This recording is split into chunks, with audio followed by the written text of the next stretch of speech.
Emerson, Lake and Palmer, Trilogy, right now on States and Kingdoms.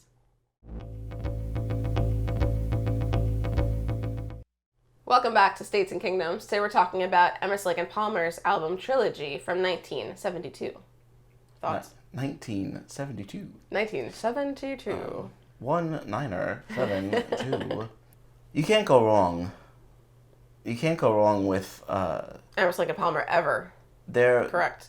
From 70 to 74. Really, I mean, you absolutely can't go wrong. I actually don't think you can go wrong a little further than that, but you know, for the most part. But I think objectively, debut, Tarkus, Pictures at an Exhibition. Yep. Pictures at an Exhibition. Trilogy, Brain and Salad Surgery. BSS. Yes. Are They're just masterpieces. Excellent. Some of the most exciting, stunning, amazing music, you know. Yeah. So this being right in the middle, not exactly in the middle, but more to the side, you know. It is. It's like a perfect balance of Tarkus sound and Brain Salad Surgery sound. Like you can kind of like go in either direction. You see both ways. It's a very, you know, I would say exciting place to be. Arguably, it's the most conventionally balanced, sort of in a more mainstreamish way. I was gonna say it feels like their most mainstream album. Although that kind of balance for them doesn't really matter to me. I don't really listen. Yeah. That's why I mainstream meaning like I don't even know what.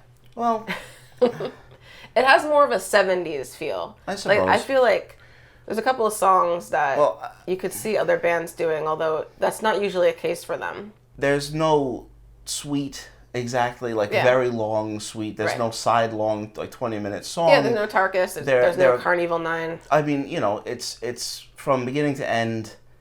You know, there are instrumental pieces. There are like very sort of so it's balanced in that way. Like Greg Lake songs. You know, but you know, I was gonna say that kind of balance isn't really part of what I love about ELP anyway, because that's why actually the kind of all over the placeness of Works Volume 1 actually appeals to me, you know, very much. But this is kind of like a pleasant, easy to listen to. I love this album. Yeah, it is. It feels short.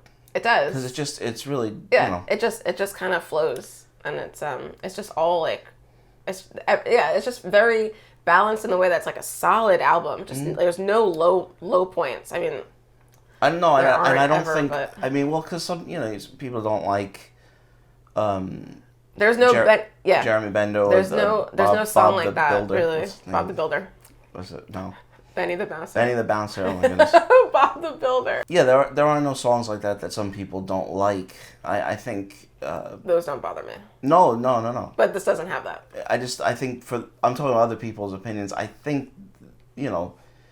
Because I think they say it takes them out of like the serious progosity. They find it maybe a bit more cohesive.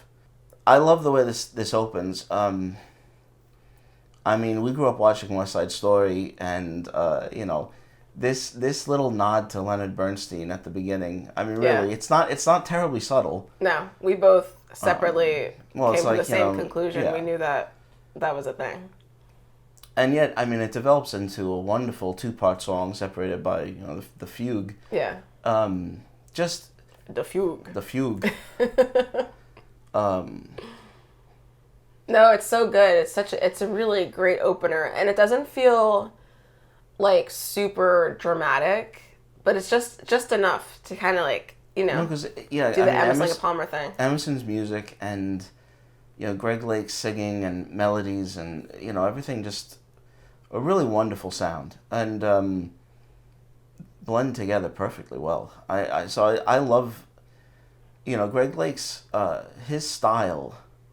You know, which of course you hear on the first King Crimson, the first two King Crimson records, and then this. I mean, you know, it adds a lot. I love his style. I love the way he approaches, you know, the songs, and great voice. The Endless Enigma. I don't know if we said the title of the. Yep, that's it. The title of the song, part 1 and 2. But you know, I mean, Emerson on this whole album, the music he composed, it is saying it like over and over again how impressive it is and what a genius he was. There's really nothing more you can say. I mean, it's so good. like rock, classical rock. I mean, this isn't classical gas. This isn't, this, it had been done before, but I think I wanted to say this in another video. I don't remember what we were doing. But maybe it was a different band, so it wouldn't have fit. Good one. I don't know. Good one, Goyle. But,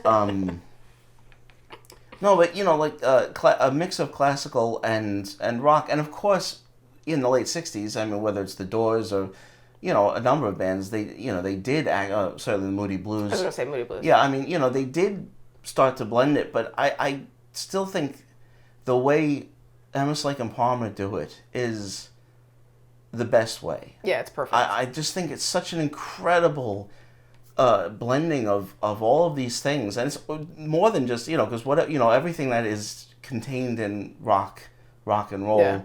and then classical and the whole tradition and everything to draw from, and it's just amazing because they do it with such style and attitude and aggression and intensity. It's just always intense and this is not as exciting. Intense an album certainly as Tarkus, but it still has their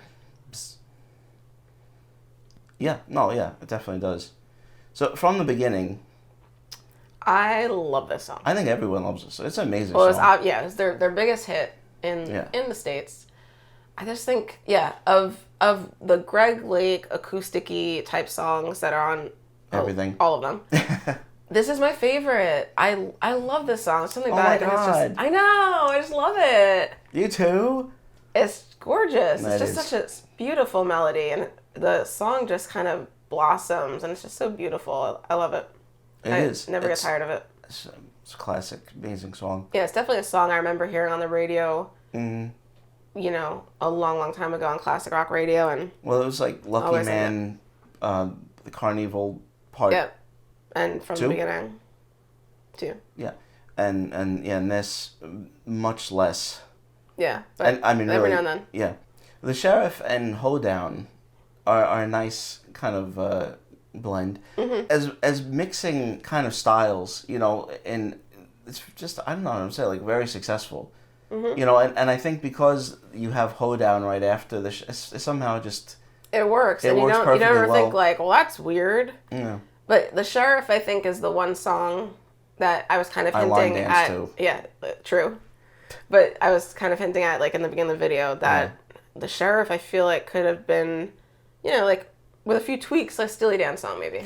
Oh. It's the one song very 70s sound. Yeah, that has a little bit more of a 70s sound, and I could see other bands doing, whereas you don't usually say that for a lot of Emerson, Lake and Palmer songs. Like, that sounds like could be this other guy. Yeah, I see that. I mean, it still sounds like them, obviously. No, of course. Their style. They have a very, very serious style. I'm not apologizing, but I'm sorry. Yeah. I like it a lot, though. I think it's a really cool song. Hoedown is a great adaptation. Yes. And in fact, I mean, and they they do all their adaptations so well. Well, of Copeland, yeah. Yeah. It's really great. And side one, Intermission. Trilogy is a great song. And it's interesting, we talked about, what if Abaddon's Bolero and Trilogy, were switched. Because it is interesting. Yeah, it is an interesting end. Trilogy and would be the obvious choice to end the album. But I actually think I it. prefer this. I would prefer it this way, and you could do that obviously digitally. We could just switch them. We haven't done that. No, I'm not gonna do that. Well, no, I don't usually. But anyway, Trilogy as the opening for side 2. That's amazing. It's an amazing exciting. song. So exciting. I love that part where like the whole everything just like kicks in all at once, and it's just like the most dramatic part I think of the whole album right there. It's just where you need to have clips. They didn't hear that? Oh, I just did it in my head. Oh. I thought they could hear it. We should do 8-bit versions of it only. You gotta go with those little stylus guys. Yeah. You could do that. Almost or whatever. Ideas. For a longer song, it's not actually very long. I mean, it's not.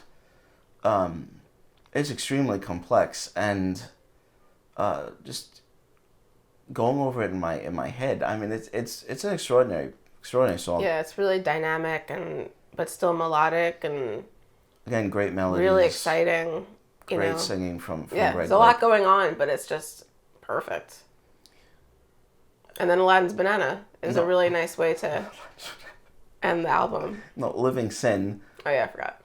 Living Sin's an interesting song. Living Sin is interesting. I'm not sure if they had really quite done another song like this. It's so, like, growly in the beginning. Like, Greg Lake is like... Yeah. It's a really interesting melody and structure to it. Well, this is where, again, sometimes he sounds like Roger Daltrey when he's singing on songs like this. But the keyboards and everything in it still keep it very much sounding like Emerson, Lake and Palmer, and fitting on this record. I mean, an interesting choice for B-side from the beginning. It's got a, I like it. It's got a little oomph, little aggression. No, it's catchy Greg too. Lake lets really his hair down. Yeah. And sings the song. It's a good song. There he is. Yeah, they're all let their hair down. There they are. Anyway.